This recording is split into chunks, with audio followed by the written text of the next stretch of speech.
What's up, guys? Will here, and today I'm going to be talking about my stories of Baltimore and how much of a sort of culture shock it was coming from where I am now. So basically, I live in a sort of suburban area with lots of trees, lots of green grass, and sure, you'll get those clumps of buildings, but usually it's around like a shopping district. And yeah, there are sometimes quite a few broad fields of forest. So I go to Baltimore alone, and the first thing I realize is that, boom, you have to merge into a super highway. Now this is a 5-lane highway. The speed limit is 65 miles per hour, and it is crowded, but at the same time there's just enough space to do some very tricky sort of lane swapping if you needed to. So it was just the perfect amount of space to make it very, very uncomfortable. Now, here's a guy who, drives on highways, but usually at the most goes on sort of 3-lane highways with a speed limit of around 50, and there aren't usually that many cars. So I enter this thing, boom. This is expert mode. So I'm going like super fast, and here's another thing. All the cars are going at like 70 miles per hour. And I'm like, can't you see all the signs with the speed limit? And then I realize, this sucks, but a police car really can't do anything when everybody is going above the speed limit. And that's technically not true. If he really wanted to, he could just keep giving tickets to people. But I realized, you know what, screw it. I'm going to slow down.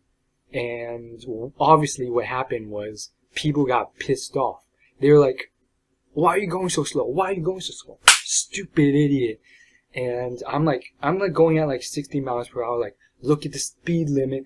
And everyone's like 70 miles per hour acting all cool. And then it hits them. A police car is parked right there, and everyone just slows down, and a lot of people can't do it in time, and then they zoom past the police car at like 65 miles per hour or something, and I'm at like my solid 60, I'm like, I'm good, and the police car doesn't do a thing. He knows all these people are going fast, and quite frankly, I'm kind of confused why you would be parked in a superhighway at 0 miles per hour when the lane next to you, which is the fastest lane there is, has a constant flow of cars at 70 miles per hour, and in order for you to catch someone who's going at like 90 miles per hour, you have to pretty much speed up from 0 to 90 and then merge into this lane of constantly flowing cars immediately. And that just boggled my mind, like, how are you supposed to do that? But at the end of the day, I realized, you know what, these guys are trained officers. Maybe they know what they're doing. Maybe they're just there for a donut break. I don't know. But I don't know. Don't get ahead of myself. Maybe they can just sort of speed up in the lane that you're not allowed to drive on, and then merge in, and people will let you because you have your siren on. I don't know. That is probably how they do it. I just figured it out right there.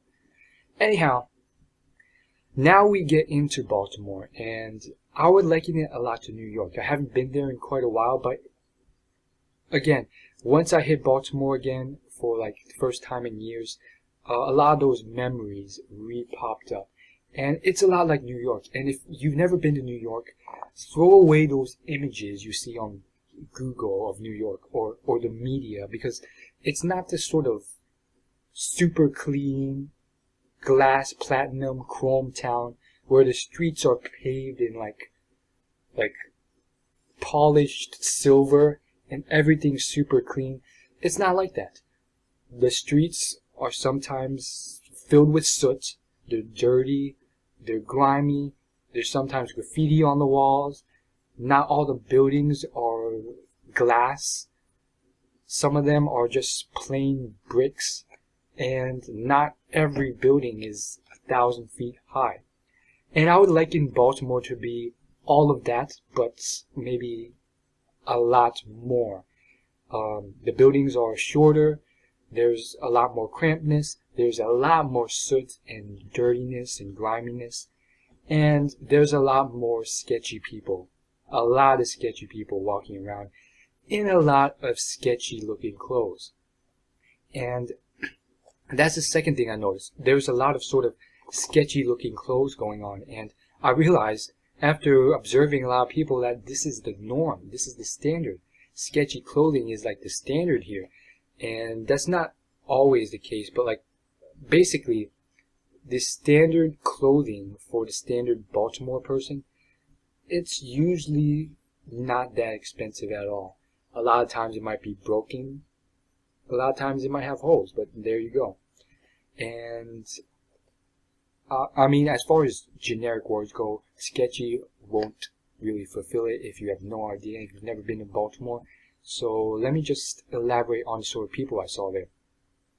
I saw homeless people, and this was in a fairly clean part of Baltimore. I saw people in complete rags who had their legs chopped off for some reason and were zooming about in an automated wheelchair.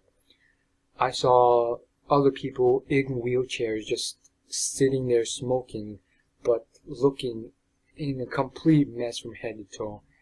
I saw people with all sorts of problems, like holes in their neck, and yeah, a lot of people. There was a lot of obese people, there was a lot of super skinny people, there was a lot of people who definitely did not fit or care to fit the norms of media or whatever have you. There was definitely no sort of models or anything there. It was a definite sort of this is America sort of vibe. There's a lot of obese people. There's a lot of people who were sort of, they had like physical distortions of their body, physical facial distortions and stuff like that. And that leads me to my next point and why I was there. So I'm doing this sort of unpaid assistant job part-time at the hospital, and yeah, that's why I'm there. And first off, I do have to say the economy is not that great. I'm probably going to do some more videos on this, but yeah, don't think that I'm some sort of high prestigious person, because quite frankly I'm very scared for my future after graduation, and there's a chance that I might end up unemployed, at least unemployed, or maybe working at McDonald's. I don't know, but more on that later.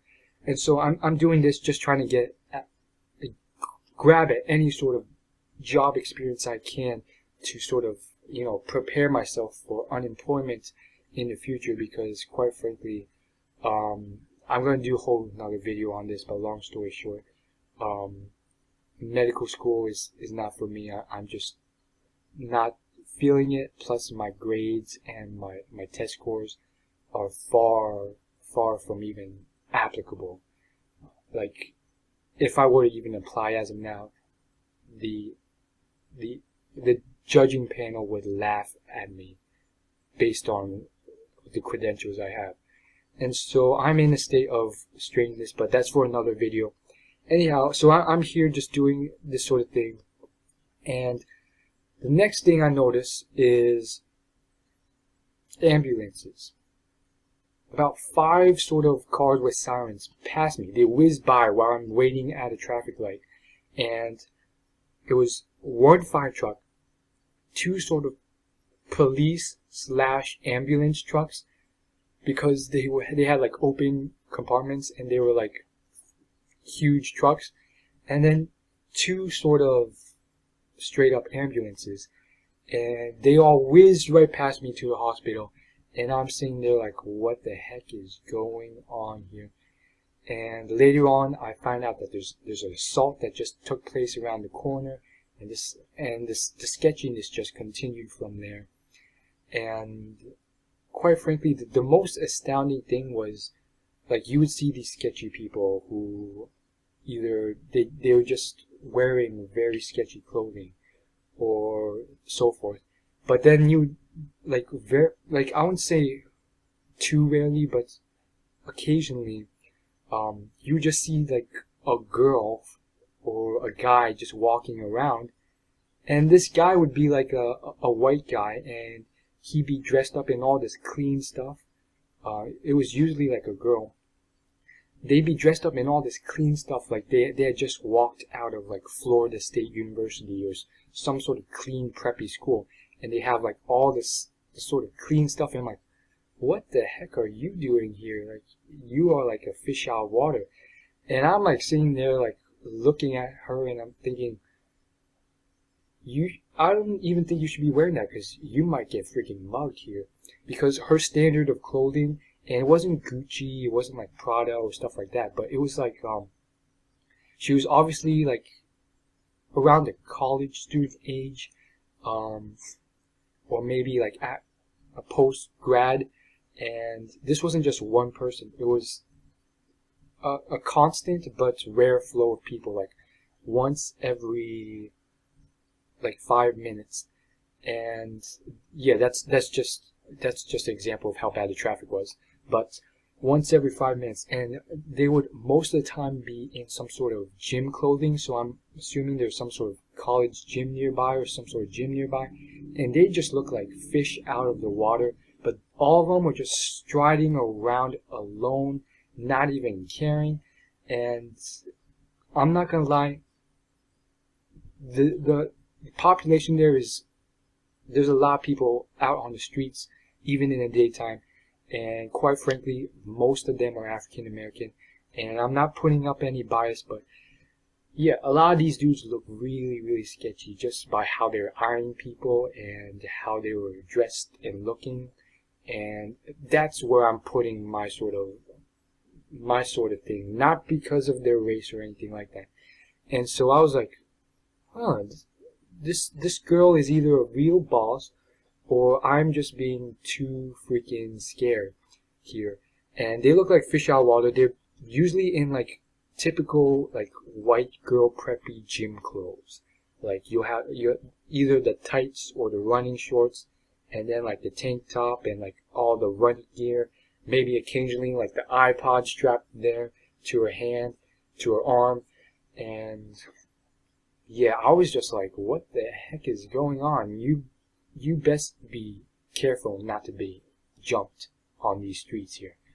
And I don't know what came over me, but it was quite jarring. And for once, like, if you know me, I usually wear clothing that would pretty much put me under sort of like the Baltimorean sort of vibe. Why? Because I don't have a lot of expensive clothing. I have a bit, but again, I also have a great deal of sort of trashy looking clothing, cheap clothing you could say. And so I will fit right in on a standard day. But because it was my first day, there I was wearing this, a Lacoste polo, walking around with my sort of, what are those boat shoes called? You know the boat shoes. And I was just freaking fish out of the water too. And yeah, that's just how it was. So it was a very interesting story. Obviously, no, I didn't get mugged or jumped or attacked out there. If I did, I probably wouldn't have been able to defend myself. And quite frankly, like, if you go to like South America, I hear it's very common because the police force isn't that great there, and it's like, why wouldn't they? Like, they can take money from you. Like, why wouldn't they?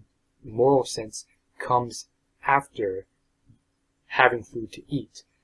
And so, yeah, that's just my experience there. And no, I don't think I would be sort of jumped or attacked because, again, it's still a sort of safer area where I have to go for my job, but it's quite interesting and I really have to get used to it. And the biggest thing wasn't that, it was my constant fear. Even when I had arrived there and was driving in Baltimore for about like 10-15 minutes, it was just the fear of crashing into someone with my car, not because I was driving fast, but because of the franticness and speed of other drivers and the crowdedness. But yeah, compared to China traffic, it's not even as bad. Wait till you see China traffic. But that's a video for another time. So leave a comment if you want to hear about that. Otherwise, I'll see you guys later. Thanks for watching this whole thing. Leave a comment if you actually watched all 15 minutes of this. I'd appreciate that. And as always, see you guys later. Peace.